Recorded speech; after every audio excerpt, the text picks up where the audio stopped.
નમસ્તે વિદ્યાર્થી મિત્રો. તો આપણે ગયા લેક્ચરમાં હિન્દી ધોરણ 7માં પાઠ 5 ધરતી કી શાન આપણે તેમાં તે કાવ્યની સમજૂતી મેળવી હતી અને સ્વાધ્યાય પોથીમાં પ્રશ્ન નંબર 1 અને પ્રશ્ન નંબર 2 આપણે જોઈ ગયા હતા. ત્યારબાદ આપણે પ્રશ્ન ક્રમાંક પહોંચ્યા ત્રીજો. શું છે તો કે કોષ્ટક મેં ઉચિત શબ્દ ચુનકર રિક્ત સ્થાનો કી પૂર્તિ કીजिए. એટલે આપણે ખાલી જગ્યા પૂરવાની છે. એમાં આપણે પહેલી ખાલી જગ્યા જોઈ, તેરી મુઠ્ઠીઓ મેં બંધ તૂફાન હે. તો એમાં પહેલી ખાલી જગ્યામાં શું આવશે તો કે તૂફાન, બરાબર. પછી બીજું છે, તું જો ચાહે નદીઓ કે ખાલી જગ્યા કો ભી મોડ દે. નદીઓ કો ભી મોડ દે પણ શું તો કે મુખ, મુખ કો ભી મોડ દે. ત્રીજું, તું જો ચાહે તો માટી સે ક્યા તો કે અમૃત નિચોડ દે. ચોથું, અમર તેરે ખાલી જગ્યા મિલા તુજકો વરદાન. શું આવશે એમાં પ્રાણ. પછી પાંચમું, તેરી ભ્રુકુટી મેં તાંડવ કા તાલ હે. બરાબર. ભ્રુકુટી એટલે ક્રોધ, બરાબર. એમાં શું છે તાંડવ, જે શિવ ભગવાન તાંડવ કરે છે એનું તાલ, બરાબર. ત્યારબાદ હવે આપણે જોયું ચોથું, સહી વાક્યાંશ ચુનકર વિદ્યાર્થી કો વિધાનો કો પૂર્ણ કીજીએ. આ વિધાન આપ્યું છે, હવે એને આપણે પૂર્ણ કરવાનું છે. વાક્ય છે અધૂરું, બરાબર. મનુષ્ય કે પ્રાણ અમર હે ક્યોંકि એમાં આવશે ક ઉસકી આત્મા મેં સ્વયં ભગવાન બેઠે હે. અહીંયા તમારે આ ઓપ્શન લખવાનો છે, બરાબર. એવી રીતના ટીક નથી કરવાનું, મેં આમાં ટીક કરી છે પણ તમારે આમાં લખવું ફરજિયાત છે, બરાબર. ચાલો હવે આપણે જોઈએ, મનુષ્ય જીતના ચાહે ઉતના ઊંચા જા શકે ક્યોંકि ઉસકી ઉડાન નભ સે ભી ઊંચી હે. નભ એટલે આકાશ, બરાબર. એમાં અ આવશે. ત્યારબાદ આપણે પાંચમો પ્રશ્ન જોઈએ. જો પાંચમા પ્રશ્નમાં શું આપ્યું છે, નિમ્નલિખિત પ્રશ્નો કે ઉત્તર એક એક વાક્ય મેં લીખીએ. એમાં પહેલો પ્રશ્ન છે, જો કવિને કિસે ધરતી કી શાન કહા હે. એને જવાબમાં આવશે કવિને મનુષ્ય કો ધરતી કી શાન કહા હે. ત્યારબાદ બીજો પ્રશ્ન છે, કવિને મનુષ્ય કો ક્યા પહચાનને કે લીએ કહા હે. તો એમાં આવશે કવિને મનુષ્ય કો અપની શક્તિ પહચાનને કે લીએ કહા હે, બરાબર. ત્યારબાદ ત્રીજો, મહાકાલ કહા छिपा है. મહાકાલ એટલે શિવ ભગવાન કહા છુપાઈને બેઠા છે તો કે મહાકાલ મનુષ્ય કી છાતી મેં छिपा है. ત્યારબાદ મનુષ્ય કિસકે સમાન ધીર હે. મનુષ્ય ધરતી કે સમાન ધીર હે. પછી પાંચમું છે, કવિને મનુષ્ય કો કિસકે સમાન વીર बताया है. કવિને મનુષ્ય કો અગ્નિ કે સમાન વીર બતાયા હે, બરાબર. જોઈએ હવે આપણે આગળ છઠ્ઠો પ્રશ્નમાં શું કીધું છે, ઓલા બધા એક એક વાક્યના પ્રશ્ન હતા. હવે છઠ્ઠા પ્રશ્નમાં જો છઠ્ઠા પ્રશ્નમાં એમ છે કે નિમ્નલિખિત પ્રશ્નો કે ઉત્તર लिखिए. कवि ने मनुष्य को महान क्यों कहा है. मनुष्य में अद्भुत क्या है तो कि शक्तियाँ है. वह असंभव कर सकता है, बराबर. કોઈ પણ પરિસ્થિતિ હોય એનો એ સામનો કરી શકે છે. કોણ તો કે મનુષ્ય. એનામાં એટલી શક્તિ રહેલી હોય છે, બરાબર. જો ભગવાન સબ કુછ કર सकता है वह मनुष्य की आत्मा में निवास करता. એટલે ભગવાન જો બધું કરી શકતા હોય પણ ભગવાન છે ખરેખર શું છે તો કે મનુષ્યની આત્માની અંદર જ છે. પછી મનુષ્ય મેં હિમાલય જૈસા ઉન્નત દિમાગ હે. તેજ કેનો તો કે મનુષ્યના જીવનમાં. પછી ઉસકી તિરછી મોહ में शिव के तांडव जैसा सामर्थ्य है. मनुष्य की इन असाधारण शक्तियों के कारण ही कवि ने उसे महान कहा है, બરાબર. આ બધી શક્તિને કારણે જ કવિએ મનુષ્યને કેવા કીધા છે તો કે મહાન કીધા છે, બરાબર. ચાલો હવે આપણે જોઈએ બીજો પ્રશ્ન. બીજામાં શું કીધું છે, જો આપ ક્યાં ક્યાં કર सकते हैं. એટલે આ છે એ તમારી રીતના પ્રશ્ન લખવાનો કે આપણે એમાં કઈ કઈ તેવડ છે કે આપણે એ વસ્તુ કરી શકીએ. જોઈએ, મેં નદી મેં તैर सकता हूँ. એટલે આપણે નદીમાં પણ તરી શકીએ. મેં કુએં સે પાણી નિકાલ सकता हूँ. मैं साइकिल चला सकता हूँ, मैं पतंग उड़ा सकता हूँ, मैं क्रिकेट में अच्छी तरह बल्लेबाजी कर सकता हूँ, अच्छा अथवा तो गेंदबाजी कर सकता हूँ। इस तरह मैं बहुत से काम कर सकता हूँ। जो एनी जो आ बधा केने लागू पड़े तो के बालक यानी कि लड़का को, बराबर, छोकराओने। जो छोकरीઓને હોય તો એ બધું રસોઈનું કહી શકે, કોઈ ઘરકામનું કહી શકે, બરાબર, નોકરીનું કહી શકે, એવી રીતના કે બધું જ કરી શકે, બરાબર. ત્યારબાદ હવે આપણે જોઈએ ત્રીજો પ્રશ્ન. જો ત્રીજા પ્રશ્નમાં શું કીધું છે તો કે વિવિધ ક્ષેત્રો મેં મનુષ્યને क्या क्या प्रगति की है. હવે એમાં જોઈએ આપણે रासायनिक खाद और ट्रैक्टर बनाकर मनुष्य ने कृषि क्षेत्र में अनाज का उत्पादन बढ़ाया है. विद्युत शक्ति से चलने वाली मशीनों द्वारा उसने औद्योगिक क्षेत्र में कपड़ा, प्लास्टिक, रबर आदि से तरह तरह के उत्पादन किए. जो मनुष्य है પહેલાંના જીવનમાં આવું બધું કાંઈ નહોતું. ન લાઇટ હતા, પંખા હતા, કાંઈ મશીનો કે એવું કાંઈ નહોતું. બધું શું જાતે કરવું પડતું. દરણા પણ બધાને ઘરે જ દરવા પડતા હતા. અત્યારે બધું શું આવી ગયું, ટેકનોલોજી આવી ગઈ. એના કારણે હવે જેમાં 10 માણસની જરૂર પડે, અત્યારે એક મશીન જ એ કામ કરી શકે છે. જેમ કે કોમ્પ્યુટર છે, બરાબર, પછી કાપડના મશીનો છે. પહેલાં હાથે વણાટ કામ કરતા, એમાં કેટલા માણસો જોતા. હવે બધા જેમ જેમ ટેકનોલોજી આગળ વધતી ગઈ એમ મશીનોની પણ જે આપણાને માણસોને જે વધારે કામ કરતા હતા અને એમાં શું શ્રમ વધારે કરવો પડતો. જ્યારે મશીનોમાં એકસાથે 20નું અથવા તો 10 જણાનું કામ એક મશીન કરી લેતી હોય છે, બરાબર. જોઈએ હવે આગળ. भवन निर्माण के क्षेत्र में उनसे अनोखी सफलता प्राप्त की है. मोटर, बस, रेलगाड़ी, टूपहिए એટલે કે 2 व्हीलर, विमान, मोबाइल, विमान आदि के निर्माण यात्रा बहुत सुगम हुई है. પહેલાં જોઈએ તો પહેલાં બળદગાડા લઈને બધાય જતા હતા, પણ આજે તો મોટર, બસ, રેલગાડી, 2 व्हीलर અને છેલ્લે પ્લેન, બરાબર, એ બધાની હવે સગવડ થઈ ગઈ છે. પછી ટેલિફોન, મોબાइल, ईमेल आदि के द्वारा संचार व्यवस्था में क्रांति का क्या आया तो કે બદલાવ આવ્યા. અત્યારે હવે જોઈએ તો બધા પાસે મોબાઈલ અને ટેલિફોન અથવા તો ટીવી, આ 3 વસ્તુ તો બધા પાસે હોય ને હોય જ છે. कंप्यूटर के आविष्कार ने हर एक क्षेत्र में तरह तरह की दवाइयाँ और तरह तरह के नए नए साधन खोजे हैं. और इस तरह विविध क्षेत्रों में मनुष्य ने क्या अद्भुत प्रगति की है.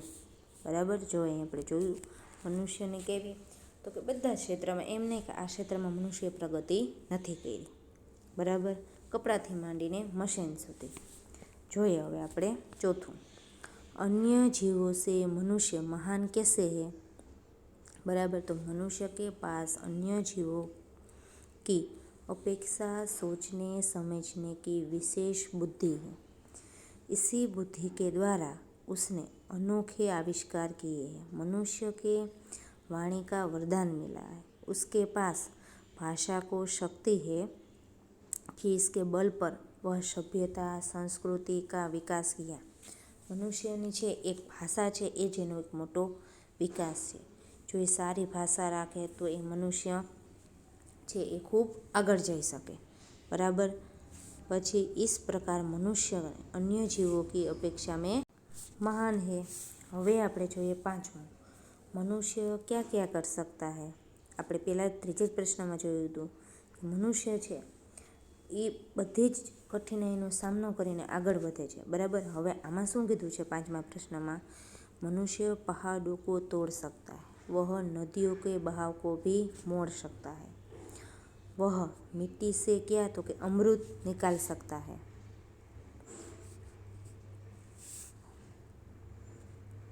वह मिट्टी से अमृत भी निकाल सकता है, वह धरती और आकाश को एक कर सकता है. इस प्रकार मनुष्य असंभव लगने वाले काम भी कर सकता है, बराबर. હવે આપણે જોઈએ प्रश्न नंबर 6। मनुष्य युग का आह्वान कैसे कर सकता है? तो कि मनुष्य की वाणी में बड़ी शक्ति है। वाणी के बल पर वह लोगों को प्रभावित कर सकते हैं। बराबर। जो મનુષ્યની બોલી, વાણી એટલે કે બોલી, એમાં એટલી પ્રભાવ જે સામેની વ્યક્તિ છે કોઈ પણ વાત રાખવી હોય તો આપણે એને આપણી ભાષાથી એને સમજાવી શકીએ। જો આપણામાં એટલી શક્તિ હોય તો કે એ માણસને આપણે મનાવી શકીએ। બરાબર। એટલે આમાં એમ કીધું છે કે મનુષ્ય કી વાણી મેં બડી શક્તિ હે કે વાણી કે બલ એટલે વાણીની તાકાતથી જ એ લોકોને શું કરે? પ્રભાવિત કરી શકે। वह लोगों के विचार बदल सकते हैं। इस प्रकार अपनी वाणी के प्रभाव से मनुष्य का आह्वान कर सकता है। बराबर। चालो જોઈએ હવે આપણે 7મો પ્રશ્ન। मनुष्य यदि हिम्मत से काम ले तो क्या हो सकता है? तो कि मनुष्य यदि हिम्मत से काम ले तो वह धरती पर जो पापों को बढ़ने से रोक सकता है। बराबर। જ્યાં ધરતી ઉપર પાપ થાય છે એને રોકી શકે જો મનુષ્યમાં એટલી હિંમત હોય ને તો।